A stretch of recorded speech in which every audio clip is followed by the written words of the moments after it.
প্রশাসনের উদ্যোগে গুড়িয়ে দেওয়া হলো বিঘার পর বিঘা অবৈধ আফিম চাষ। ফের পুলিশের তৎপরতায় বড়সড় সাফল্য পুরুলিয়ায়।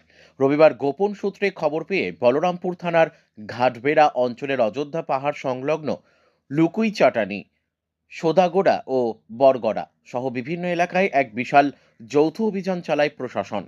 দীর্ঘদিনের অভিযোগের ভিত্তিতে এই এলাকার প্রায় 8 থেকে 9 বিঘা জমিতে গড়ে ওঠা অবৈধ আফিম চাষ ট্রাক্টর চালিয়ে পুরোপুরি নষ্ট করে দেওয়া হয়।